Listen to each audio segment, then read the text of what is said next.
warahmatullahi wabarakatuh. Halo Cantaka viewers, kembali lagi di Cantaka Wiyata Semator Podcast. Bersama saya Siti Atika dan tamu istimewa kita hari ini adalah Kak Abdul Razak yang biasa kita kenal dengan Kak Zaki. Untuk obrolan kita hari ini, kita akan membahas tips and trik meraih prestasi dan beasiswa. Sebelum kita lanjut, alangkah baiknya jika kita perkenalan terlebih dahulu. Jadi teman-teman, Kak Zaki ini merupakan salah satu alumni SMA Negeri 1 Terjun. Mohon izin ya Kak untuk membacakan prestasinya. Dari sekian banyaknya prestasi, pengalaman organisasi dan kerelawanan, Kak Zaki ini menjadi founder Senyum Desa pada tahun 2017 hingga sekarang.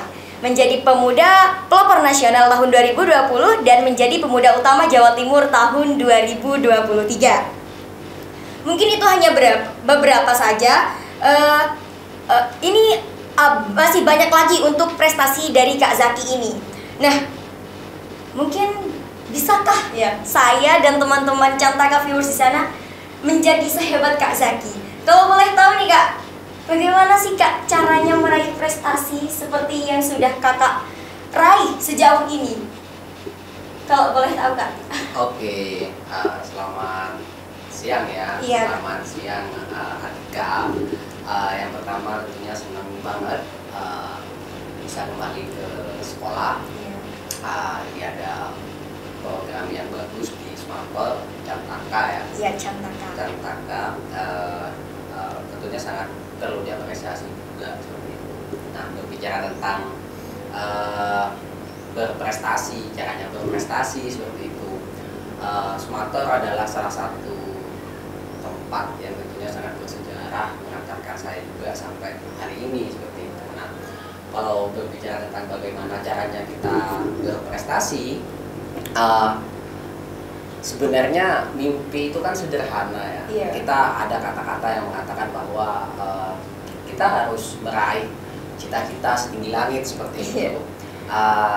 Kalaupun kita jatuh nanti jatuhnya di antara bintang-bintang, nggak terlalu jujur banget seperti itu kan. Seperti itu. Nah, kunci yang paling utama mungkin bagaimana kita berprestasi ya kita harus punya mimpi. Itu poin utamanya. Kita harus punya mimpi, punya asa, punya angan-angan. Bagaimana kita ke depan itu, di masa depan itu kita akan dikenal sebagai apa seperti itu. Nah, pertama punya mimpi. Setelah punya mimpi itu, terus bagaimana sih cara mewujudkannya? Tentunya itu usaha. Nah, usaha, berjuang seperti itu. Salah satu contohnya mungkin bagaimana saya bisa dilahirkan dan dibesarkan di Semator ini. Untuk bisa sampai ke sini, saya harus menempuh 20 kilo lebih setiap hari. Kayak gitu. Jadi bukan hanya punya mimpi, tapi ada usahanya. Jadi itu yang kedua.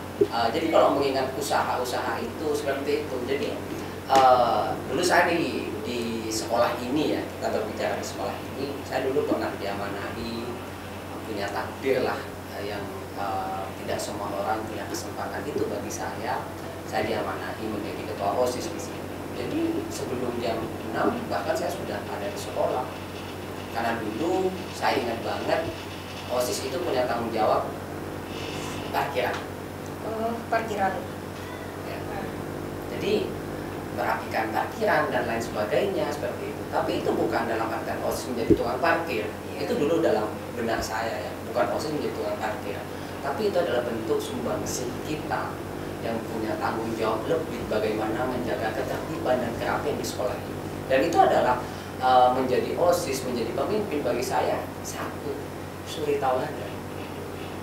Kayak gitu. Jadi datang pagi itu bukan untuk apa kayak gitu, tapi memberikan suri tauladan kepada teman-teman yang lain seperti itu. Nah, itu yang kedua, usaha. Yang ketiga baru berdoa. Seperti itu.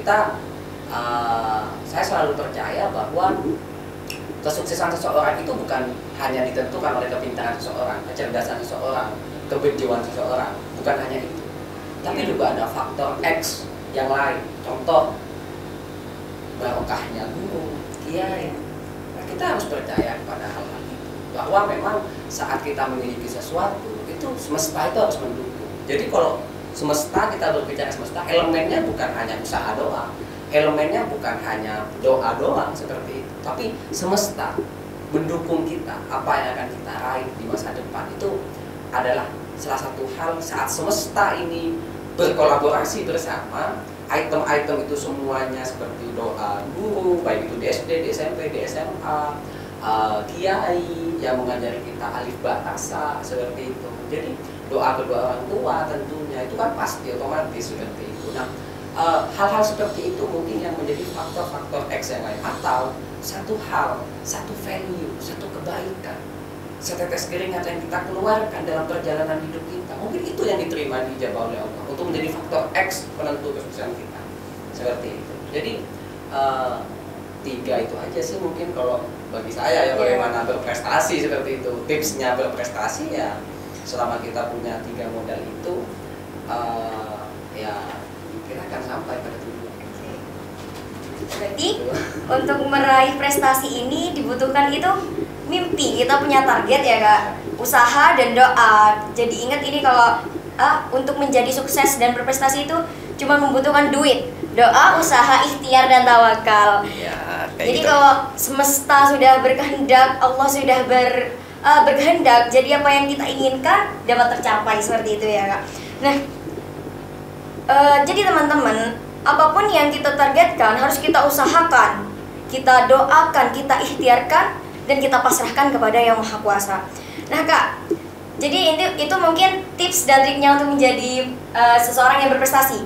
Nah mungkin ini ada beberapa yang sudah kakak capai dan kami ingin mengetahui rahasianya. Selama kakak menjadi founder Senyum Desa, di mana Senyum Desa itu sendiri kan itu menjadi wadah bagi generasi muda ya Kak untuk melanjutkan janji-janji kemerdekaan di pelosok Nusantara. Nah, apa tujuan dan latar belakang kakak mendirikan organisasi tersebut? Oke, jadi untuk Cantaka Viewers ya. Iya, Cantaka Viewers. Dan Atika seperti itu dan teman-teman adik-adik. Kita itu memiliki tanggung jawab moral sebagai orang yang berpendidikan. Yeah. Dari 280 juta kurang lebih penduduk Indonesia seperti itu. Dari 280 juta penduduk Indonesia di seluruh Indonesia yang memiliki persentase atau kesempatan untuk melanjutkan ke jenjang perguruan tinggi itu kita bisa hitung dengan persen. Bahkan tidak akan mencapai, dalam artian 40%, 30% itu nggak mencapai. Seperti itu. Yang bisa merasakan perguruan tinggi seperti itu.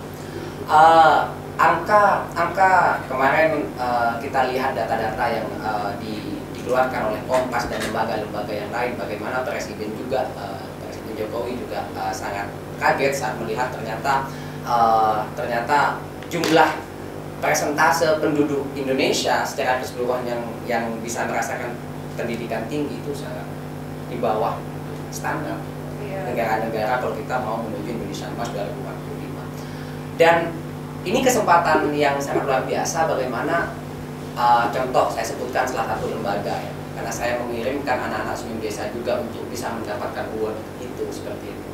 LPDP, beasiswa LPDP.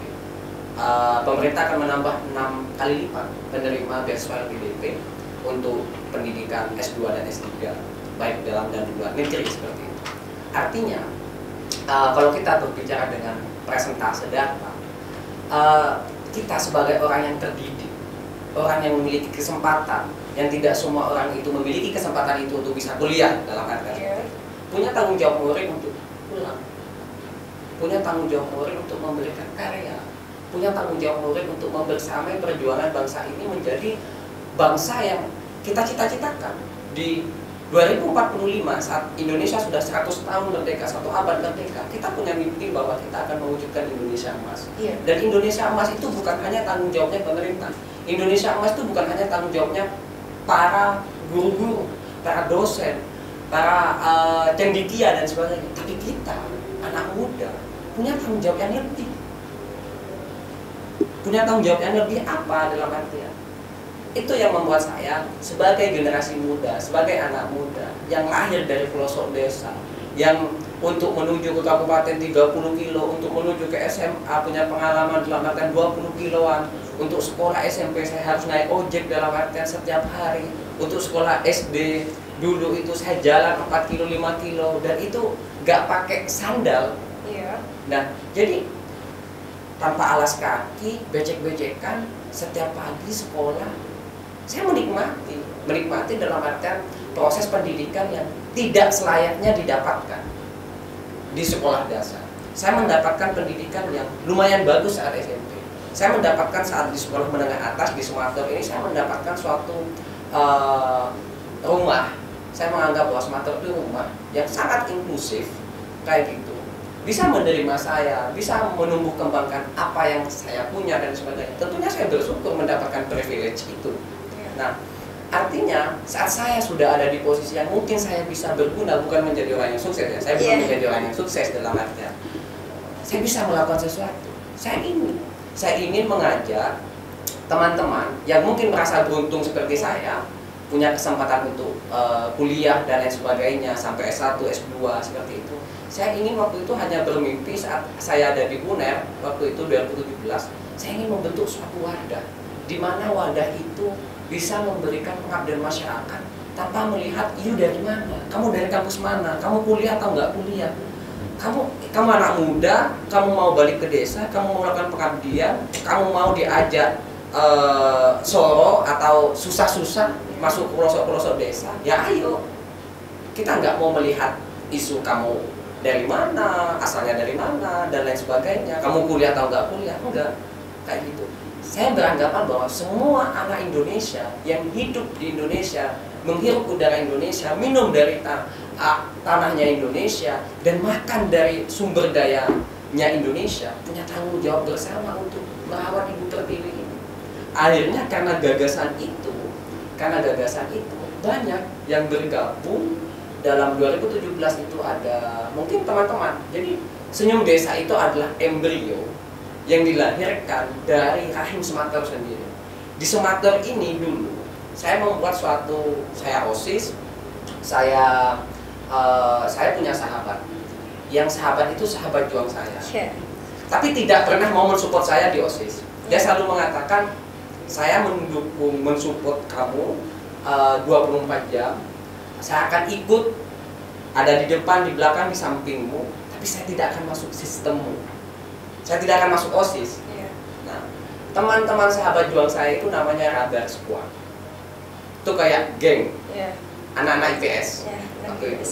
Nah, jadi dia bukan anak-anak OSIS, tapi kalau saya rapat OSIS, di ruangan OSIS, di kelas-kelas dan sebagainya, atau kalau dulu saya ingat banget, masa-masa dulu OSIS itu punya tanggung jawab kalau mau ujian, UAS ya, kita nempelin tuh, nempel, nggak tahu sekarang atau enggak, kayak gitu, masih atau enggak, saya nempelin itu, kadang sampai sore, sampai jam 3, sampai jam 4, teman-teman saya Radar itu nungguin di gazebo, nggak pulang juga, bantuin, tapi bukan OSIS. Nah, embrio kecil yang lahir dari rahim Sumatera itulah, dari Radar Squad itulah berkembang. Kita kuliah, beda-beda kampus, ada yang di Malang, Surabaya, Bangkalan, Pamekasan dan sebagainya. Itulah cikal bakalnya Senyum Desa Indonesia yang hari ini punya sekitar 6.000 anggota anak-anak muda di 30 wilayah se-Indonesia, dan banyak sekali melahirkan pemimpin-pemimpin muda di setiap wilayahnya Indonesia. Jadi kalau seumpamanya di podcast ini ya, saya mengatakan bahwa karena ini di Sumatera, tempatnya Senyum Desa itu lahir dari rahim Sumatera sendiri. Kayak gitu. Dan itu mungkin publik nggak tahu kayak gitu. Mungkin orang-orang yang nggak tahu seperti itu. Kalau kita lihat siapa pendirinya Senyum Desa, ya orang-orang itu. Jadi setiap disnatalis Senyum Desa Indonesia dibacakan pendiri-pendirinya Senyum Desa, dari 30 cabang datang 200 orang, 300 orang. Kemarin disnatalis yang ke-6 tahun di Jogja seperti itu. Orang-orang itu datang semua. Cuma kayak gitu. Datang semua ke sana. Punya anak sudah, mayoritas sudah punya anak. Kayak gitu. Jadi itu dalam artian bahwa ya Sumatera. Mau gimana? Sumatera. Iya, Sumatera, berarti kayak gitu. Senyum Desa ini lahir dari Sumatera ya teman-teman. Jadi organisasi besar ini diciptakan dari agar pelosok di seluruh wilayah Indonesia mendapatkan kesempatan dan hak yang sama seperti itu ya Kak. Terbaginya korwil di beberapa wilayah itu adalah untuk menjadikan kita semua memiliki kesempatan yang sama seperti itu ya teman-teman. Nah, apa benar Kak kalau Kakak ini menjadi pemuda utama Jawa Timur sama pelopor nasional itu karena dari mendirikan Senyum Desa ini atau gimana? Oh ya, ya. Jadi bukan hanya itu, bukan hanya itu, bukan hanya itu. Jadi dalam kesempatan yang ya saya bisa kembali ke Sumatera ini kan suatu hal yang sangat luar biasa bagi saya. Jadi saat saya bisa kembali ke sini berarti bisa menapaktilasi perjuangan seperti itu. Apakah menjadi pemuda pelopor nasional, bertemu dengan orang-orang di Jakarta seperti itu dan memiliki banyak akses ke seluruh wilayah-wilayah di Indonesia dan pemuda utama dan prestasi-prestasi yang lain seperti PWI Award, seperti banyaklah prestasi-prestasi itu. Yang kemarin juga di dalam musyawarah nasional di Surabaya itu saya juga baru terpilih menjadi ketua Forum Pemuda Pelopor Jawa Timur untuk periode 2023-2027. Nah itu amanah untuk keliling-keliling di 38 kabupaten kota di Jawa Timur seperti itu. Nah, Senyum Desa itu bukan hanya mengantarkan saya untuk mendapatkan prestasi. Iya. Saya menganggap bahwa Senyum Desa itu memiliki dia tidak memiliki bentuk yang visual, tetapi bisa tervisualisasikan dalam batin dan jiwa seperti itu. Jadi saya menganggap bahwa Senyum Desa itu ya seperti orang seperti orang yang harus dijaga, seperti anak sudah seperti itu, karena banyak perjalanan-perjalanan dalam jangka waktu 7 tahun ini itu dibersamai, termasuk dikelilingi oleh circle. Saya bersyukurnya dalam artian dengan Senyum Desa, dengan radar, dengan setiap lingkungan, dengan teman-teman di UNER dan lain sebagainya. Dalam lingkungan saya hari ini, keberuntungan terbesar saya adalah dikelilingi oleh orang-orang baik dan circle yang positif. Circle yang positif dan produktif membuat kita tidak ada capek-capeknya dan tidak ada kehabisan bensin untuk berjuang, bermanfaat, produktif, berkarya itu. Jadi circle itu memang yang sangat utama seperti itu. Kalau ditanya Senyum Desa bisa membuat saya berprestasi, bukan hanya berprestasi, tapi Senyum Desa juga menyatukan saya untuk mendapatkan belahan jiwa. Iya Kak. Kayak gitu. Jadi ya, karena ya kalau tidak di podcastnya Sumatera ya saya nggak lebih ini ya, masuk ke dalam ya kayak gitu. Jadi ya saya mendapatkan banyak prestasi memang dari Senyum Desa, juga mendapatkan jodoh, mendapatkan istri juga dari dalam Senyum Desa. Seperti itu, mendapatkan teman-teman, sahabat juang itu juga dari Senyum Desa. Jadi sangat banyak dalam artian dari Senyum Desa ini lahir banyak, bukan hanya untuk saya, tapi untuk masyarakat yang total penerima manfaatnya kita sudah nggak bisa menghitung dalam persentase angka ya, terutama untuk anak-anak yang bisa mendapatkan semangat juang untuk terus meraih pendidikan, untuk masyarakat yang butuh pengobatan gratis. Jadi di Senyum Desa itu kita punya sekolah formal, pos PAUD Senyum Desa, TK Senyum Desa, RSDI Rumah Sehat Senyum Desa Indonesia, ada Pemuda Desa Mendunia. Jadi banyak organ-organ di bawahnya Senyum Desa. Senyum Desa itu wadah utamanya seperti itu. Jadi kita ada suka bisnis umpamanya, ada Senyum Desa Business Hub seperti itu, ada Senyum Desa Store, ya banyak. Mau karya apa, terus ada bimbingan kayak umpamanya mentoring, beasiswa untuk yang memang mendapatkan beasiswa karena banyak anak-anak Senyum Desa yang mendapatkan beasiswa PDP. Saya juga penerima manfaat beasiswa aktivis Nusantara seperti itu. Ya banyak mau apa kayak gitu. Berarti mungkin teman-teman kalau itu bisa gabung ya ke Senyum Desa, karena di sana itu masih ada kayak kesehatan, terus beasiswa, kayak bisnis juga ya. Ya, jadi Kak, kalau ini berarti relasi itu juga penting ya. Pergaulan, circle yang positif agar membuat kita menjadi lebih baik dari sebelumnya. Kak, selama ada di SMA Negeri 1 Torjun ini, kalau boleh tahu apa sih? Kakak pernah mengikuti apa saja di sini? Di SMA Negeri 1 Torjun pernah mungkin saya taunya kakak menjadi ketua OSIS di sini ya. Dan karena itu saya taunya waktu menjadi pemateri di LDKS ya kak ya. Iya, selama kakak di SMA Negeri 1 Torjun itu. Ya, oke. Saya masuk ke Semator itu sebagai anak pelosok ya, dalam artian tentunya mentalitas yang tidak mudah. Jadi sama, setiap step naik satu tingkat pasti ada suatu transisi yang tidak mudah untuk ditaklukkan. Seperti saat saya di SD dulu mau masuk ke SMP Tambelangan, SMP 1 Tambelangan, itu sangat susah untuk menyesuaikan di sana. Sama, saya dari istilahnya kalau orang-orang di sekitar sini mengatakan, banyak orang kalau dari Tambelangan kan orang gunung, kita orang gunung gitu kan ya, turun ke sini ke sekolah gitu. 11 itu baru ada penjurusan seperti itu. Jadi penjurusan itu nanti ada tesnya lagi seperti itu, ada tes juga kayak gitu. Nanti ada tes psikologi dan lain sebagainya. Dulu seperti itu. Nah, tes IQ.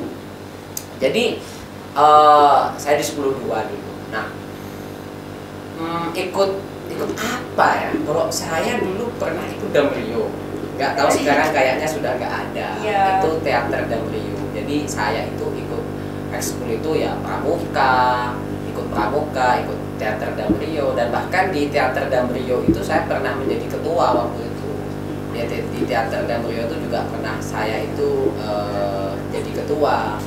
Nah, karena mungkin sudah bisa acting ya, dalam artian ya retorika dan udah muncul bibit-bibitnya di situ ya. Jadi nggak terlalu kesulitan lah. Nah, tapi waktu kelas 10 itu juga saya itu tertariknya sebenarnya pelajaran yang paling saya suka itu sejarah.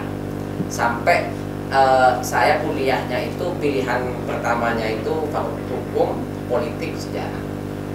Saya gitu. Jadi dulu waktu senam PTN seperti itu. Tapi tidak berjodoh untuk jadi anak politik dan tidak berjodoh untuk jadi anak sejarah. Ternyata menjadi anak fakultas hukum seperti itu. Nah, waktu itu saya juga tertarik ke salah satu mata pelajaran. Waktu itu masih di pengajarnya itu Pak Taufik, geografi. Mungkin Pak Taufik melihat ada hal yang berbeda ya. Saya itu termasuk Pak Taufik itu menemukan bibit waktu itu. Pak Taufik itu mungkin tertarik dengan salah satu pertanyaan saya yang agak kritis di pelajaran geografi itu. Nah, setelah itu direkomendasikan ikut olimpiade. Nah, setelah ikut olimpiade itu ternyata ada di bawah bimbingannya. Jadi saya selalu mengatakan, saya akan selalu ingat bahwa Pak Taufik menemukan saya, tapi membimbing, memupuk, dan juga membangun mentalitas itu dilakukan oleh Bu Krisna. Kayak gitu. Jadi tidak mudah untuk membangun mental. Sampai saya ingat waktu itu sebagai anak kelas 10 bisa juara 1 Olimpia OSN geografi itu. Juara 1 kelas 10, juara 2-nya kelas 11, anak SMA 1 sampah.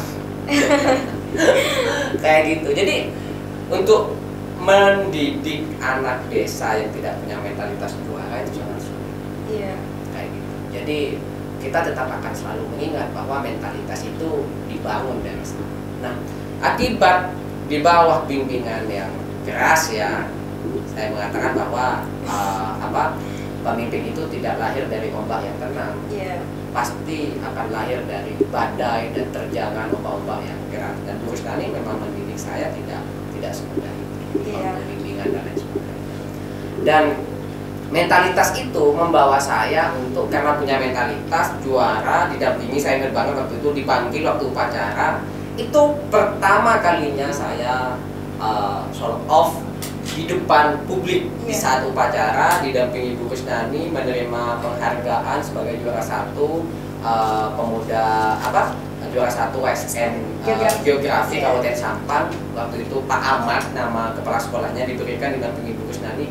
Itu mental itu langsung kayak gini ya, dilihat oleh satu sekolah saat upacara hari Senin itu nggak mudah gitu. Dan saat itu saya punya mental yang kuat. Saya punya mental yang oh ya saya nggak apa-apa nih kayak gitu. Karena ya saya dididik untuk oh ya saya juara kayak gitu. Memang nggak mudah dalam artian Guru Nani mengantarkan saya ke sana dengan sudah nah bisa. Apa ya istilahnya itu? Ya saya nggak tahu juga waktu mengisi soal-soal apa lomba itu saya ngisi. Tapi ya bisa ya udah ngisi sebisa saya dalam artian yang sudah diajarkan, sudah dibina berbulan-bulan itu seperti itu. Nah jadi waktu itu dan saya meyakini bahwa teman-teman atau warga Sumatera waktu itu kenal saya itu gara-gara OSN Geografi. Juara 1 OSN Geografi itu membawa saya menjadi titik awal saya untuk meloncat lebih tinggi dan menjadi pengurus OSIS dan menjadi ketua OSIS. Dan dari ketua OSIS itu mengantarkan saya menuju ke jalur undangan Universitas Airlangga di Fakultas Hukum. Masuk tanpa tes, masuk dipersilahkan menjadi bagian dari 120 orang se-Indonesia yang berebutkan kursi Fakultas Hukum Universitas Airlangga. Wah, luar biasa sekali. Dari 5.000-an orang lebih. Iya. Kayak gitu. Dan sekarang kan yang terbaru UNER sudah menerima 300 orang satu angkatan. Itu lumayan ya peningkatannya seperti itu. Silahkan diperlukan. Bismillah. Berarti Kak Zaki ini membangun mentalitas ini di Sumatera, awalnya mengikuti KSNK Geografi, menjadi ketua anggota OSIS, menjadi ketua PIKAT juga ya, Kak? Menjadi ketua PIKAT hingga akhirnya melanjutkan studi di perguruan tinggi di Universitas Airlangga. Seperti itu ya teman-teman. Intinya kalau kita positive thinking, bisa berusaha, apa yang kita impikan itu akan menjadi bisa. Seperti itu ya teman-teman. Nah Kak, ini sebentar lagi kita untuk kelas 12 ya, terutama di SMA Negeri 1 Torjun, untuk melanjutkan studi ke perguruan tinggi. Kalau boleh tahu Kak, mungkin Kakak memiliki tujuan atau pandangan yang menurut Kakak kalau bisa diusahakan kita untuk melanjutkan kuliah. Ya, benar. Mengapa seperti itu Kak? Ya. Mungkin banyak orang yang banyak orang yang mengira bahwa saya lahir dari keluarga pendidikan. Iya. Dari dulu saya juga ingat waktu itu juga saya ingat waktu dulu namanya masih POS, sekarang namanya PLS.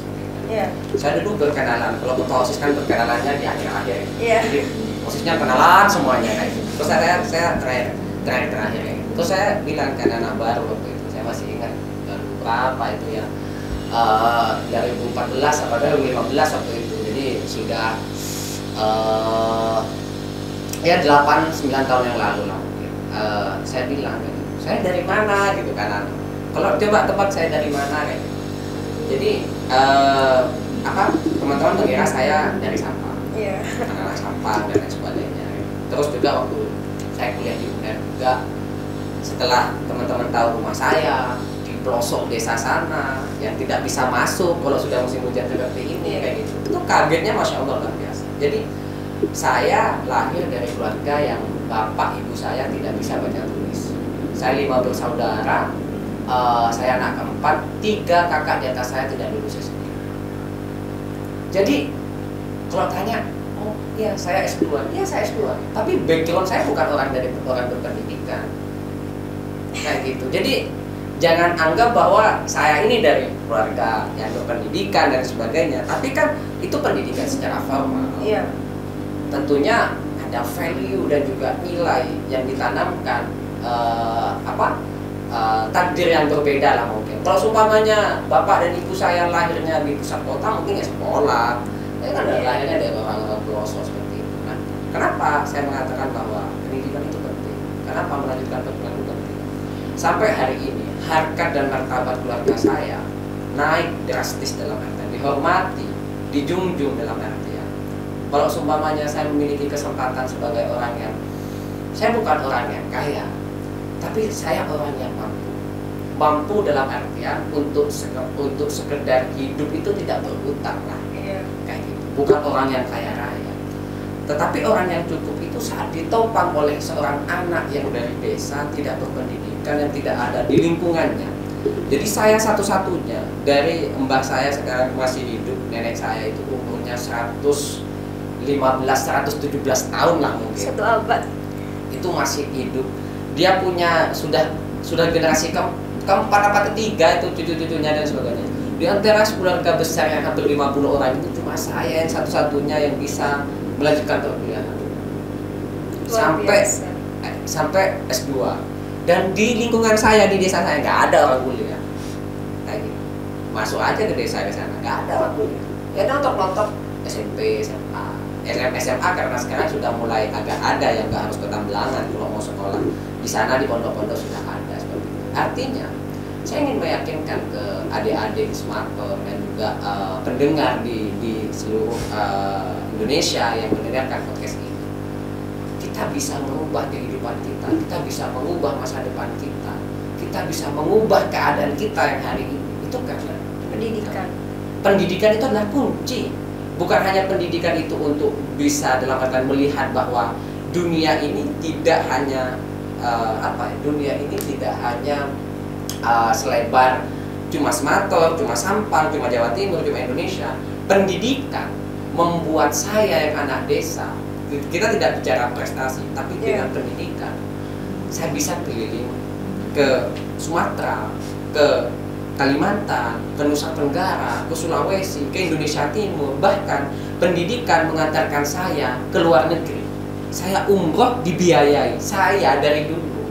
Salah satu yang saya ingat, saya pertama kali merasakan gimana sih rasanya tidur di hotel di Sumatera ini. Saya OSN dulu, saya menang OSN, saya dikirim ke Malang kalau nggak salah, saya dikasih kartu. Saya mikir bisa buka nggak pakai kayak gini. Ternyata saat ditempel dibuka bisa jadi kunci. Dari cita-cita itu pulang dapat sangu, namanya anak SMA ya kelas 1 ya dikasih sangu. Enak banget ya ternyata jadi orang pintar, difasilitas. Dari situ itu ketagihan yang bagus menurut saya. Saya jadi ketua OSIS, saya dikirim lagi ke Surabaya, saya dikirim-kirim, pokoknya waktu SMA saya dikirim-kirim terus. Saya masuk keluar hotel. Dari situ waktu kuliah saya bisa mengakses ke seluruh Indonesia gratis, dibiayai pesawat dan sebagainya, sampai qadarullah ya, dalam artian saya nggak mau menggunakan surat keterangan tidak mampu. Saya bisa menggunakan bidik misi dulu namanya. Guru-guru menyarankan untuk bidik misi dan sebagainya. Saya nggak mau. Tapi saat di UNER, saya bertarung habis-habisan dengan intelektualitas untuk mendapatkan beasiswa itu. Untuk S2, saya tidak mendaftar LPDP. Ya, saya bukan penerima manfaat beasiswa LPDP, bukan. Tapi saya mendapatkan berjuang, bertarung, retorika, intelektualitas, jejaring, relasi dan sebagainya untuk mendapatkan beasiswa itu. Seperti itu. Jadi kita adu. Tapi kenapa saya tidak mau mengambil bidik misi? Saya beranggapan bahwa saya mengambil bidik misi. Ada teman-teman saya mungkin bisa tidak mampu daripada saya, yang saya mengambil kesempatan itu. Ya saya berprestasi memang, tapi ada orang yang mungkin yang lebih membutuhkan itu. Sampai S2 saya juga berprinsipal seperti itu. Nah, jadi sampai qadarullah ketagihan dari mulai Olimpiade itu sampai hari ini, saya ingin kemana-mana menggunakan fasilitas secara gratis dan dapat uang. Dengan ini sampai ke Mekah saya dibiayai oleh Bank Syariah Indonesia (BSI). Umroh gratis, dapat dan lain sebagainya.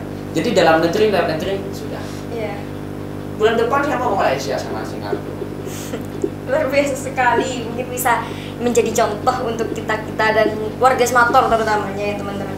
Jadi untuk melanjutkan kuliah, faktor ekonomi sudah bukan menjadi penghalang lagi ya Kak, karena sudah ada beasiswa ya teman-teman. Itu doa usaha. Iya, doa dan usaha. Jadi untuk teman-teman yang mungkin masih minder untuk melanjutkan studi di perguruan tinggi, apalagi ini karena faktor ekonomi, mungkin sudah bisa dihilangkan keraguan itu ya teman-teman, karena kita sekarang itu informasi beasiswa, apalagi sekarang udah zamannya globalisasi modern, kita mendapatkan informasi dari mana saja terkait dengan beasiswa. Jadi mungkin kita bisa lanjutkan mimpi-mimpi kita, bagaimana kita untuk sukses, untuk meraih semua keinginan dan mimpi-mimpi kita. Jangan hilangkan apa yang sudah kita mulai.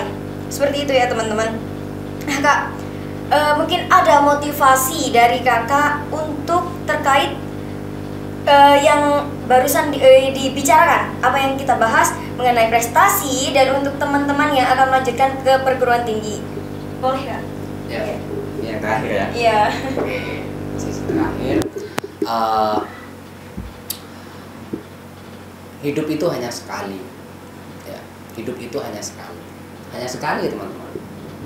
Dan kita hanya diberikan waktu 24 jam. Saya ada di posisi di mana memiliki kesempatan untuk hidup 26 tahun. Yeah. Dan fase-fase terlelah saya saat ini, saya capek banget.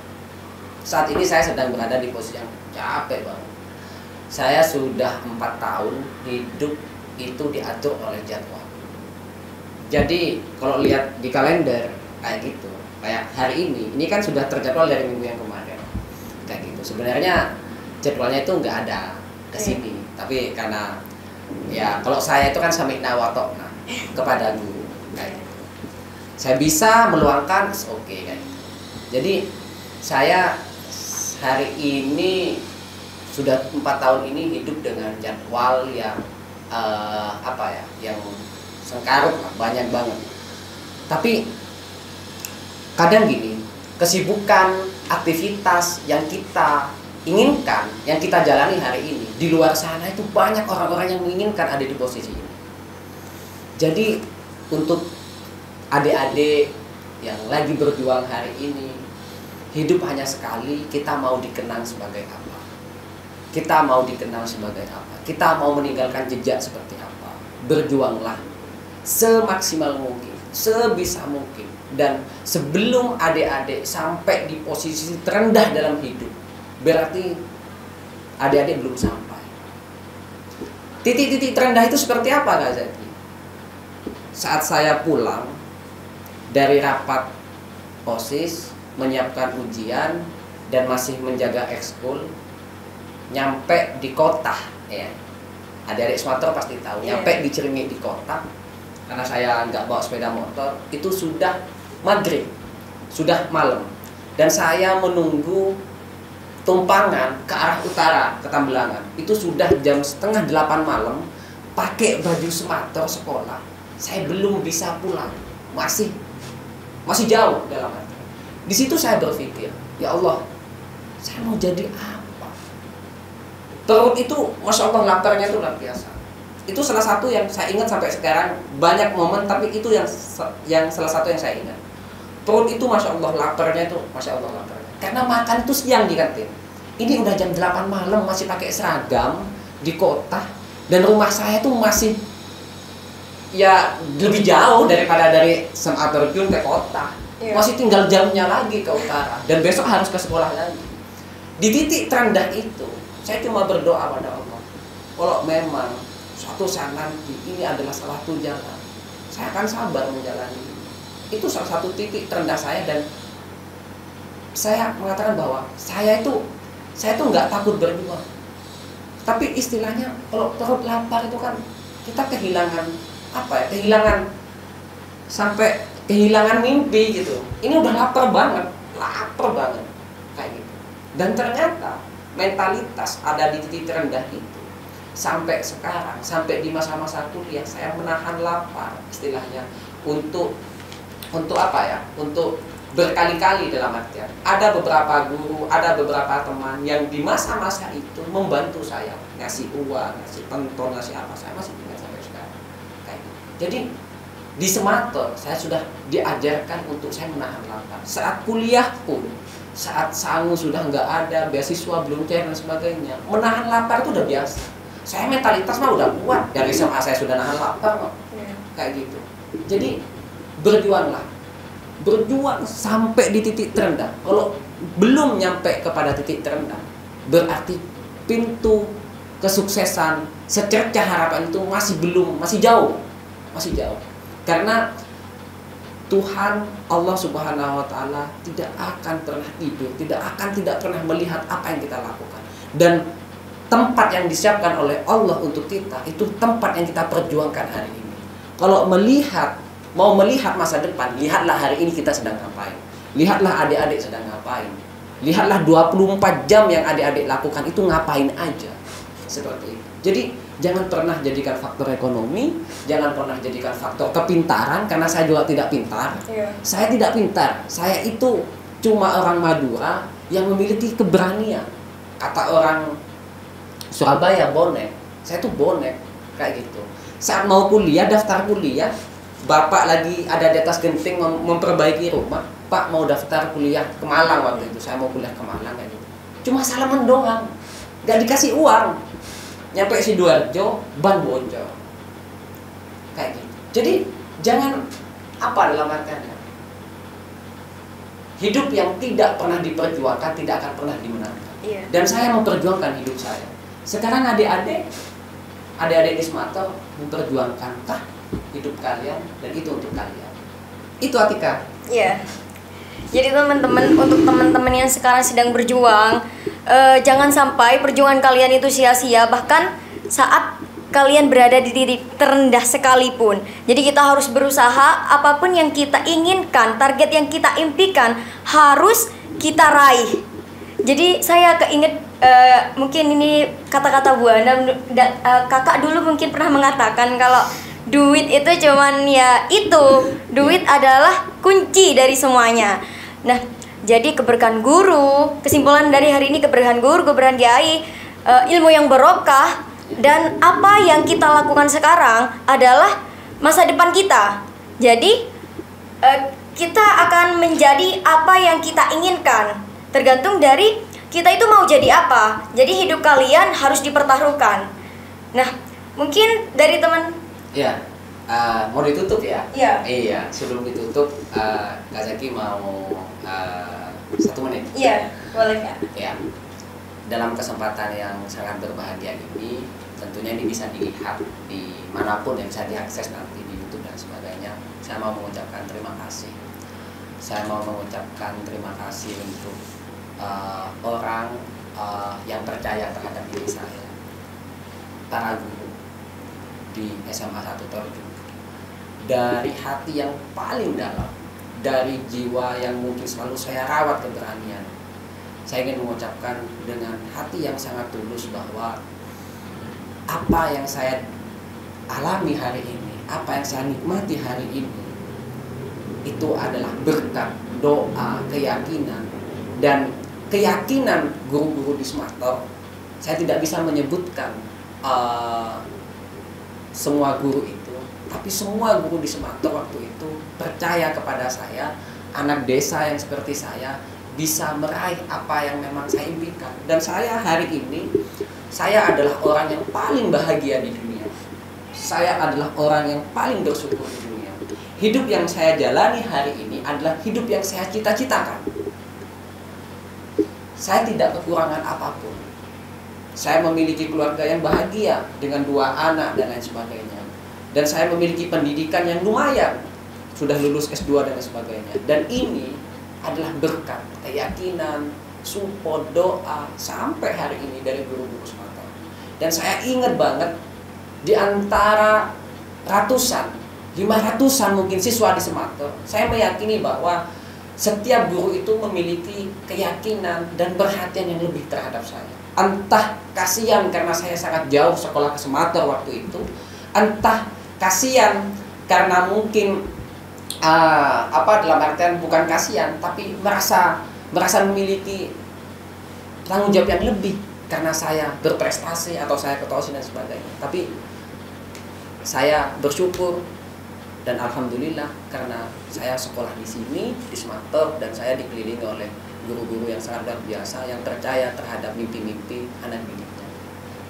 Jadi adik-adik, kalian ada di tempat yang tepat. Jadi teman-teman, mungkin obrolan kita hari ini mengenai prestasi dan beasiswa, semoga diluangkannya waktunya Kak Zaki berada di sini untuk menginspirasi dan memotivasi teman-teman dan seluruh Cantaka viewers di sini dapat bermanfaat untuk kehidupan kita selanjutnya. Semoga kita semua menjadi seseorang yang membawa citra SMA Negeri 1 Torjun ini di luar sana. Terima kasih untuk Kak Zaki. Ketemu lagi di Cantaka Wiyata Sumatera Podcast. Wassalamualaikum warahmatullahi wabarakatuh.